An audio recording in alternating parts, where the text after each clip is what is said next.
What's up, witches? It's Luna here with a look at the full moon chart coming up on November 8th, 2022. This is on Tuesday at 6:01 a.m.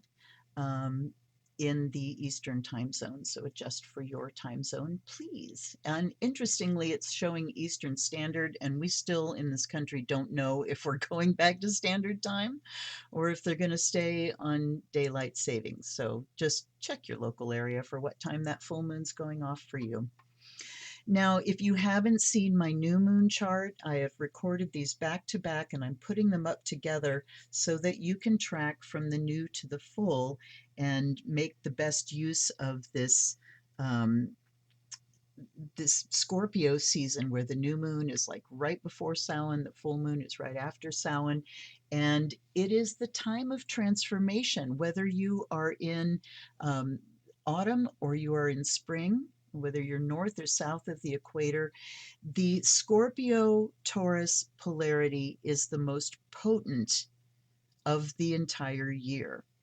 Fixed signs are considered the most powerful and potent signs, but the other fixed opposition is between Leo and Aquarius, and that's kind of, between summer and winter. But fall and spring are much more vital. They are about life and death, one where we're gathering in the harvest, the other where we're planting the crops. And so, pardon me, our living and our surviving literally exists depends, sorry, searching for words, literally depends on what happens during these two seasons, whether we get things in the ground and what those things give us back in the harvest time. So the sun moon polarity here is intense. The sun in Scorpio is about deep, deep transformative feelings about how what is deep inside you when you bring it out is a transformative thing. And the moon in Taurus is the most stable. The moon is exalted in Taurus. So it says that emotionally, pardon me, emotionally, we're not reactive. We're not prone to going off about things.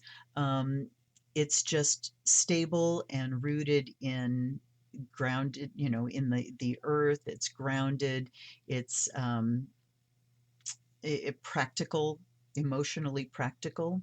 So it's not a volatile thing, but I want you to notice that we have a T square. You see that pink triangle? Um, we've got the sun moon opposition. We have once again one of the personal planets exactly conjuncting the sun, and that's Mercury. And then Venus just on the other side of the sun. It's 4 degrees off and it's a separating aspect, but that might actually be considered an applying because the Venus moves more slowly than the sun. I'm going to consider them together as a stellium because we had the Sun, Moon, Venus stellium at the new moon. And so this just continues to play out. But we've brought Mercury into the picture. Mercury in Scorpio is about deep, deep thinking. It's about being able to penetrate to the heart of something as far as logic and um, factual information, deep penetrating mind. People with Mercury and Scorpio in their charts can be great researchers and detectives. They can dig, dig, dig for the truth of something. So here with the sun conjuncting Mercury, we've got this strong drive to get to the bottom of something on a factual, logical basis. What are all the facts? Give me all the dirt. And with Venus on the other side of the sun, it's again bringing our value system. So we're looking at how we can transform our value system, how we can look at things really through the eyes of love as well, and determine at the deepest level what it is we value and what we think about that. Of course, opposed by the moon is we've got the emotional pull, but it's a grounded emotional pull. So we can look at here, how can we use our emotional energy in a practical way? And that can look like letting your feelings really inform you and give you the impetus to um, looking for practical outcomes about these deep issues that we're confronting. We have the moon exactly conjuncting Uranus, which brings some volatility in. So I'm really glad that it's sitting in Taurus, because this way it's not necessarily going to cause us to go off emotionally, but I think we're going to be called to see how do we emotionally handle disruptive influences, because Uranus is disruptive influences.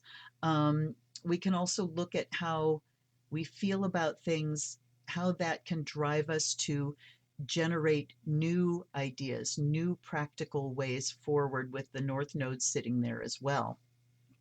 Now, the apex of this T square is Saturn.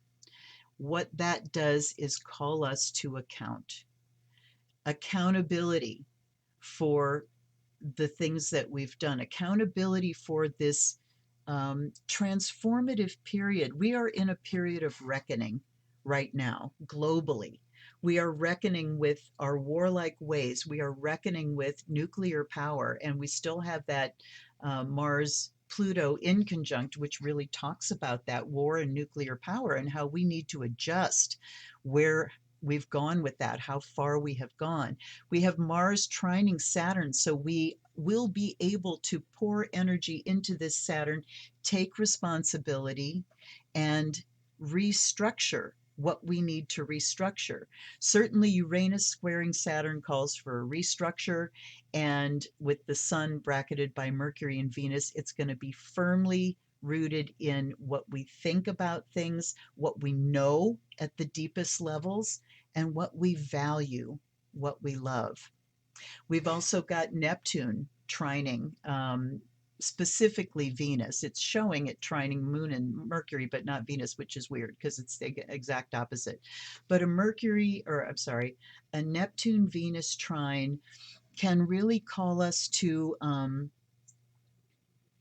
look at people who are less fortunate and look at our value system as far as those people go. How do we provide? How do we nurture? Venus is, of course, ruling the moon in this chart. So, how can our feelings take us toward looking at those that are less fortunate, and how we can nurture and feed and provide for those people across the board? Absolutely grounded in compassion. Um, just on its own, this Venus Neptune trine is absolutely about the arts and beauty and generating beauty.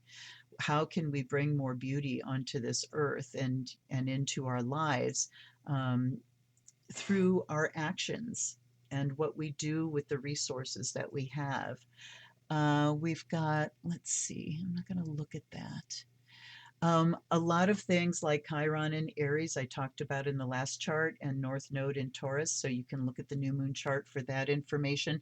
I also didn't look at our little graphs down at the bottom right here.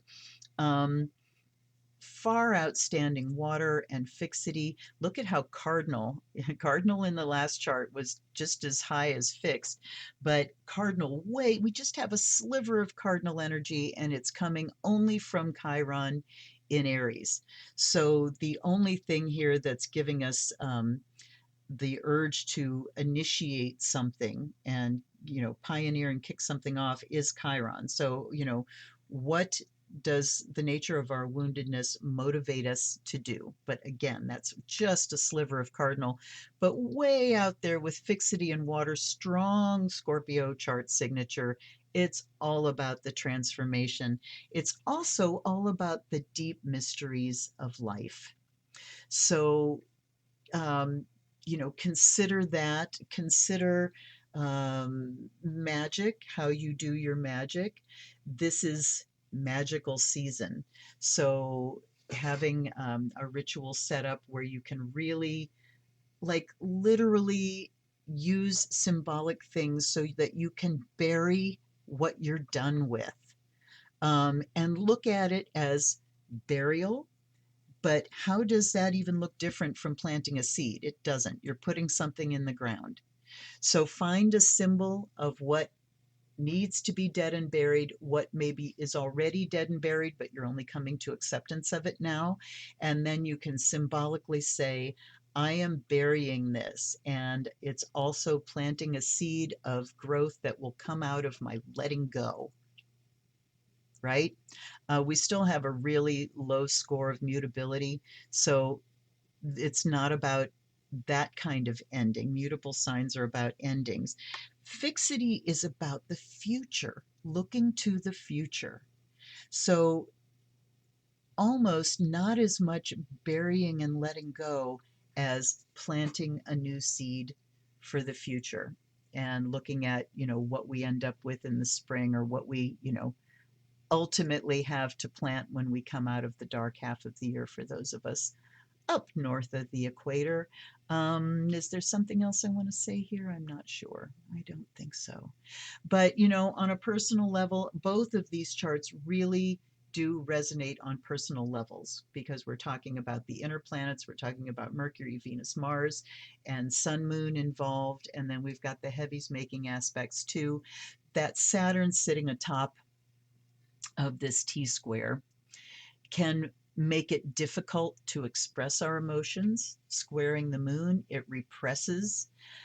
So be aware of that. And squaring the sun, it represses our self worth, our sense of worth. And with Venus in there too, it can definitely repress our feelings of self worth. See if you can turn that around, rather than turning it on yourself of I'm no good, I'm not worthy, I can't do this. Saturn is the big no. Look at how instead you can take responsibility for the things that you're feeling. If you're feeling like you haven't gotten where you want to this past year, why is that? How can I be responsible for it? How can I let go of the old structure, the old agenda, the old goals? When we looked at what we wanted to achieve and set goals, if those things didn't come to fruition, then it's time to reassess and take responsibility for why that might have been, and then look to the future again with all this fixity and say, how can I move ahead in a new way with Uranus, and in a practical way, and in a way that is firmly rooted in my what I know deeply and what I value deeply. Hope that made sense. Please let me know what you think down below. And thanks for hanging out with me, you guys. I will see you next time. And until then, this is Luna. Blessed be.